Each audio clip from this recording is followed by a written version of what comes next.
Hello and welcome back to Suspended Animation. I'm your host, Dennis Bithoulkas, and this is Project Blue Book, Season 2, Episode 7, Curse of the Skinwalker.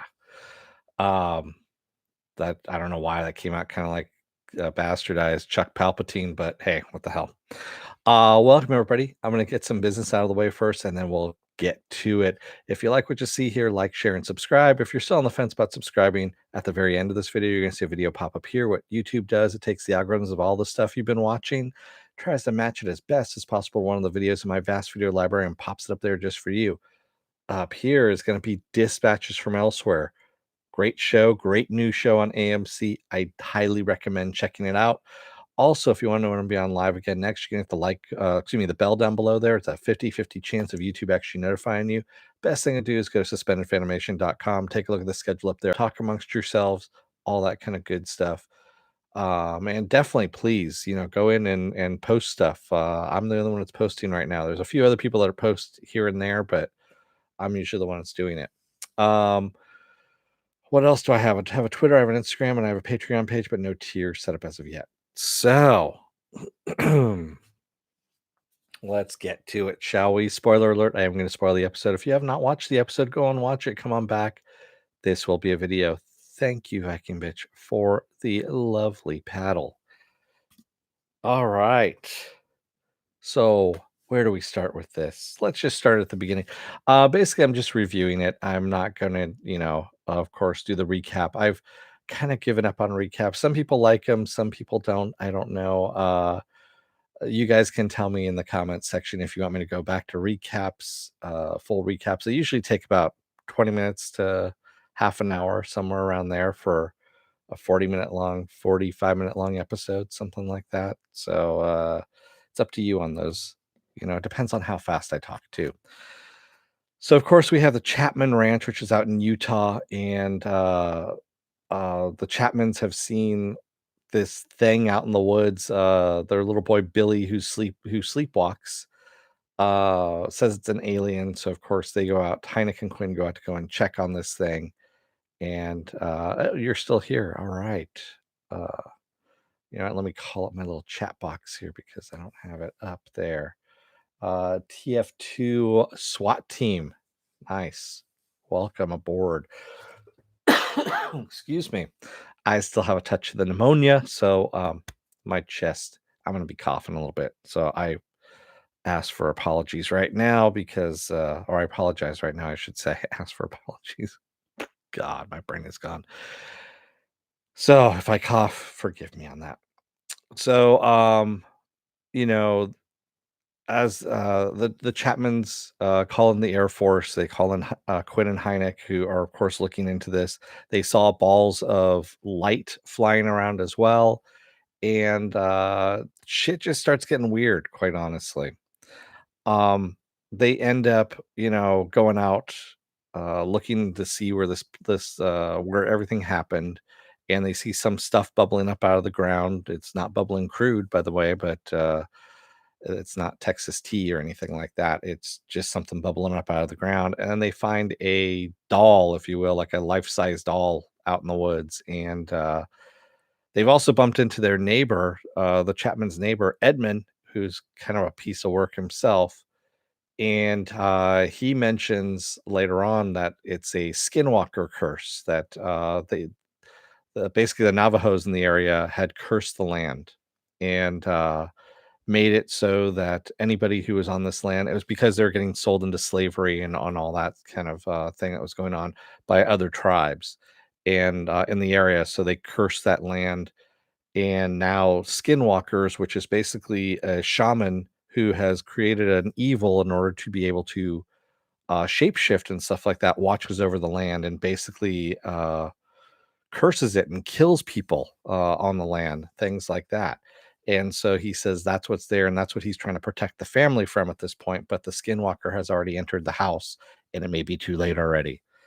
In the meantime, Susie's cleaning up her mess that she made when Harding makes a call because uh, his appointment got missed, and he wants to know what the hell happened to Visuto. I can't remember his name right now. Basically, the guy that Susie killed, the Russian spy, Russian American spy. He's played for both teams at one point in time. And she says that she's his girlfriend, that she was his girlfriend. And Harding does not believe this for a fucking minute and takes her in at this point.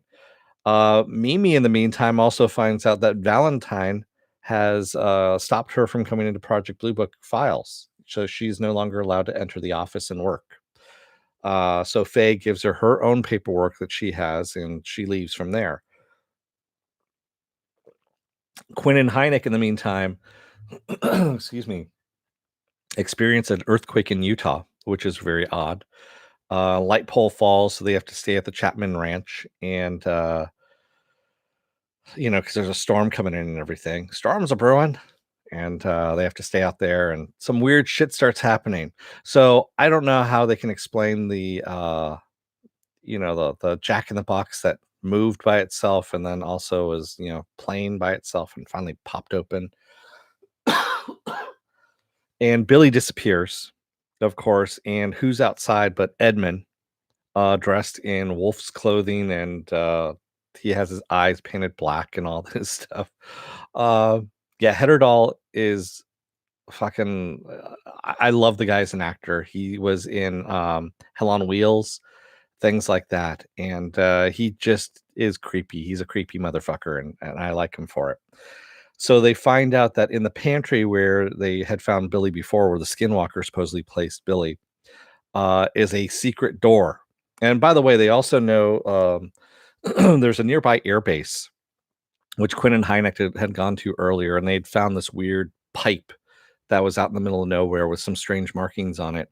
And the civilian scientist that worked there basically says, "Oh, that's one of ours. It was supposed to destroy itself. This one didn't.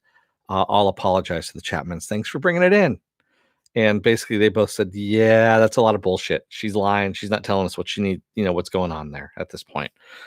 So they find the doorway behind the pantry. They go down this hallway. It basically looks like a utility hallway with electrical cables and all that kind of stuff. There's another earthquake.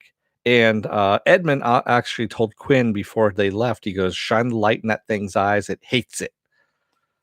Which is like, yeah, that's something you want to do in an enclosed space, is shine a light in some creature's eyes that can rip you apart. Sure, why not? Maybe give him a gun or something like that. That might actually help. So, of course, Quinn sees the shaman or the skinwalker down below, and Hynek is the one that has the flashlight, and he says, you need to come with me and take a look at this. And Quinn's like, "No, but did you see this over here?" So they're being drawn in different directions.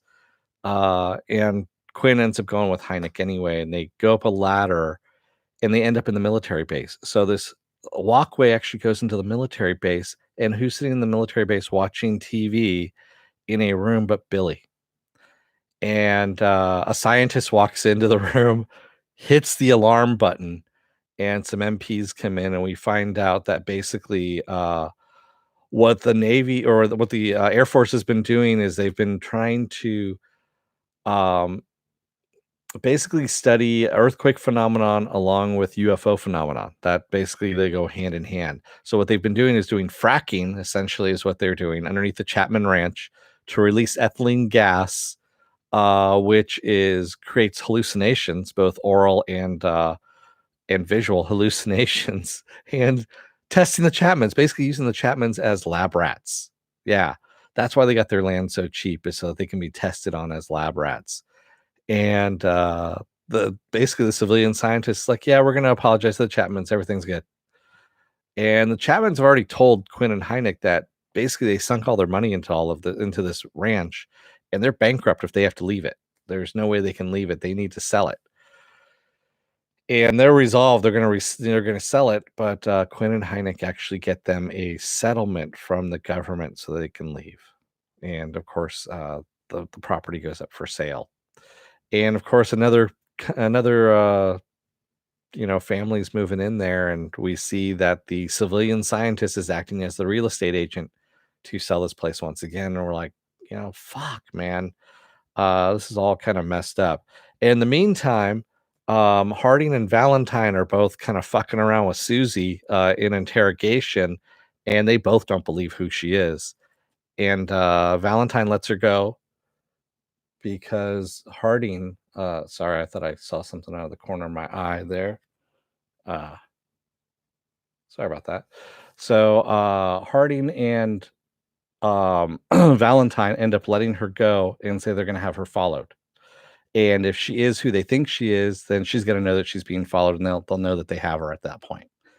So yeah, all kinds of fucked up. Am I a skinwalker? Um, maybe, maybe not. I don't know.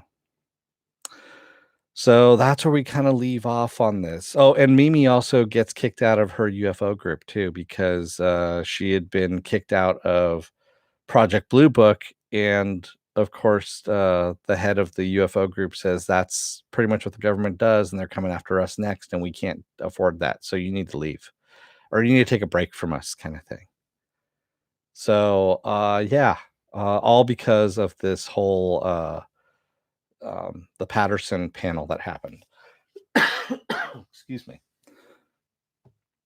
And there we go. Not the greatest of episodes, but it moved along a bit of the story. Um, we still have a bit of mystery that's going on. We don't know for sure. Quinn is actually seeing a lot more shit than Hynek is now at this point. And I think Quinn is starting to become a believer, whereas Hynek is still the skeptic now at this point and can, basically explain it away with science, you know? Yeah. The mysterious vision out of the corner of your eye. Oh, the Skinwalker? No, I thought I saw something else. It was just kind of a weird movement. I didn't know what it was. I don't know if it was a dog or, you know, whatnot. So, anyway, so that was good. Like I said, not the best thing in the world, but not horrible either. I'd probably give it a 7 out of 10. Excuse me. Uh, like I said, Edmund was the best thing out of that. I love that actor. He's a great actor. He's a great character actor, and he just plays a creepy motherfucker all the time. He really does. He's played normal people before, and he doesn't do anything for me as a normal, a normal character. He needs to play somebody creepy, and that's the only way it really works. Am I producing Swampcast? Sometimes, HR, but not right now. But thanks for asking. Uh, what else to have going on this week? I'm off tomorrow and Thursday. Friday, I come back with Clone Wars. That's right, Star Wars: The Clone Wars from Disney Channel, or Disney Plus, I should say. And Saturday, excuse me, is Saturday Morning Blast Off, where I take the genre news of the week and any other genre stuff you guys want to talk about and talk about it. What else is going on? Sunday is going to be Is It Worth My Time? Altered Carbon Season 2 from Netflix. I am a little bit off. It always happens. Monday, of course, is the very excellent Dispatches from Elsewhere. If you haven't watched it on AMC, I highly recommend it. There's 2 episodes that are out right now. Go and give it a shot. Give the first episode a shot, see what you think. And speaking of a little bit off, that is sometimes a little bit off. And then, of course, Tuesday we come back around again to Project Blue Book. So there we go. Um, thank you, everybody. Sorry, I'm a little bit off today. It's been kind of weird. I don't know. I have a little bit of ear infection going on too with everything that's happening, and so it's been kind of messing with my equilibrium here and there too, which is always a lot of fun. So I should probably let you guys go for the night. Thank you, everybody who joined me tonight in the chat. And thank you if you made it this far in the video. And again, if you're still on the fence about joining up, take a look at the very end of this video. You're going to see a video pop up here. And if you like what that looks like there, like, share, and subscribe down below there. Up here, again, is going to be Dispatches from Elsewhere. Episode 2 is going to be up that way. And again, you can hit the bell to follow me, but again, it's a 50-50 chance of YouTube actually notifying you. Best thing to do is go to suspenderfanimation.com and take a look at the schedule there. All right. So I'm going to let you guys go for the night, unless anyone has any kind of questions or comments or anything like that. I know you guys are out there lurking a bit. I know there's at least 6 people out there. So yeah, it's a little bit short and sweet on this one, and not a lot to work with. But we'll see what happens with Susie in this one. Hopefully, I mean, well, Susie's in a she's in a relationship with Quinn now, and of course, with the generals looking after her, and they find out that she's working, that she's sleeping with Quinn. Yeah, I think the jig's going to be up for her at this point, and sooner rather than later. So this is going to be kind of interesting how things play out. And I don't know what's going to happen with Mimi either now that she's no longer working with Blue Book, or can't work with Blue Book now at this point, unless she gets clearance from Valentine, which isn't going to happen. So thanks, everybody.